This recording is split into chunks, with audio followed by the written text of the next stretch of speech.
يا مساء الفل والحلويات على الناس الحلوة. وحشتوني كتير كتير والله. كان عندي ظرف الحمد لله عدى على خير. اخيرا نزلت السوق. مين فينا مش مزنوقة اخر الشهر والمصروف بدأ يخسع منها، ولسه فاضل 5 ايام او 4 ايام على اخر الشهر. بصوا بقى، انا نزلت السوق، كل اللي كان في البيت 250 230 جنيه. نزلت عملت بيهم ايه يا بنت يا سمورة؟ نزلت جبت 4 وراك عملوا معايا 130 جنيه، وجبت كمان تفاح كيلو ونص عاملين 40 جنيه، وجبت بتنجان وجبت ملوخية وجبت طماطم وبطاطس وفلفل. وهعمل معاك وغدوة.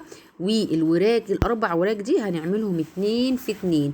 ما احنا ولاد اصول، ولازم ولاد الاصول يقفوا في الاخر وقفة رجالة، ما يعيطوش عشان المصروف خلص منهم. جبت 4 وراك، طلعت منهم 2، والاتنين التانيين غسلتهم كويس وشلتهم في التلاجة. جيت بقى الوركين اللي انا هعملهم تبلتهم بملح وورق لورا مطحون وفلفل اسود، وباخد نص التتبيله بحطها في الميه، والنص التاني بدعك بيها الفراخ مع عصره ليمون. ودوقي احلى شويه شوربه. وولعت ميه على النار زي ما انتم شايفين كده، وحطيت عليها بصلايه وطماطمايه. الميه تغلي تكون الفراخ شربت ال3 دقايق او ال5 دقايق من التتبيله اللي انا حطيتها فيها، وكمان تبقى ريحتها وطعمها زي الفل. ما غسلتهاش المره دي بخل خالص. جينا بقى للبتنجان، غسلته كويس قوي ونضفته. انا برمي الحاجه في الحوض، انا اي طبق بغسله لازم اصبن الحله بتاعه الحوض. فمحدش يقول لي انت بترمي الاكل في الحوض ليه. انا الحمد لله يا رب، الحمد لله الحمد لله ما فيش عندي نقطه دهون ولا على رخامه ولا على حوض ولا على اي حاجه. جبت الفلفل، غسلته وفتحته من النص كده عشان ما يطرطش عليا في الزيت ويلسعنا. والبتنجان شرطته بس مش للاخر، يعني دوبت بفتح بطنه بس. وصفيته زي ما انتم شايفينه كده، واحطه على جنب. يبقى كده تبلت الفراخ، عملت البتنجان. الدقه دي انا بجيبها لما الفلفل يرخص شويه، لسه غالي فهنسيبه يرخص على مهله. وبجيب كميه واعملهم في بطرمانات واحطها في الفريزر تقعد معاكي سنه كامله. وبحط شويه زيت عشان ما يبصي، ده غير الزيت اللي بنحطه في التتبيله.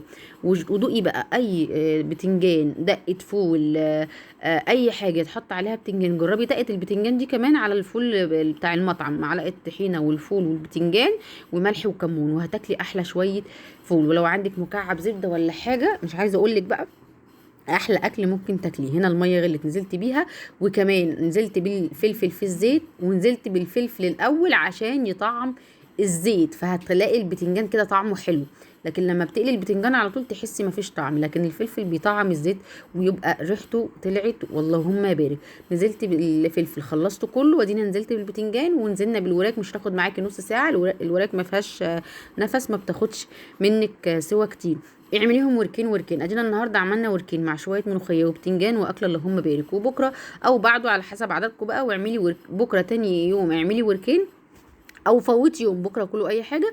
واعملي وركين برضو مع صينيه بطاطس، مع شويه باميه، مع يعني شوفي كوسه، اي حاجه متاحه في السوق تقدري تعمليها. وبعمل بالوركين دول كمان حله محشي، والشوربه هوريها لك ازاي.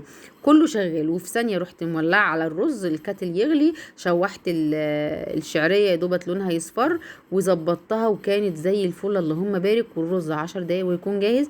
وكمان اول ما يتشرب بوطي عليهم، انا بجري مع الفيديو.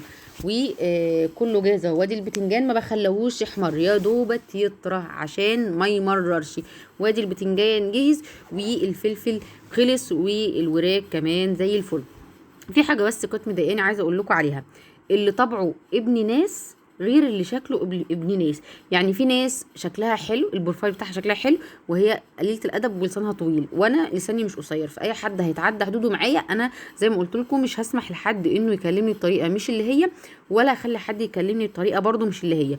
وزي ما انا بحترمك انت مجبر تحترمني. فاللي طبعه ابن ناس غير اللي شكله ابن ناس. واللي ما تقبلهوش على نفسك وعلى بيتك وولادك مش هنرضاه على الناس. والناس الجدعه وموقفهم بيبان من اول موقف، تمام كده. واللي عينه مليانه في كل حاجه بقى، في العلاقات، في الفلوس، والله لو اغنى الاغنياء برضه هتلاقي روحه حلوه وبسيطه.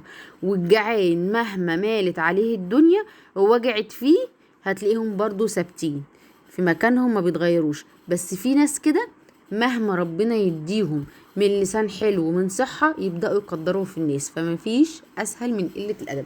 يا ريت ناخد بالنا من النقطة دي. نرجع لمرجوعنا. ال 250 ظبطنا بيهم الميزانيه، واديني بعمل الملوخيه. الملوخيه تقدري تخزنيها اليومين دول، مش عارفه الحزمه ب 2 جنيه ولا ب 3 جنيه.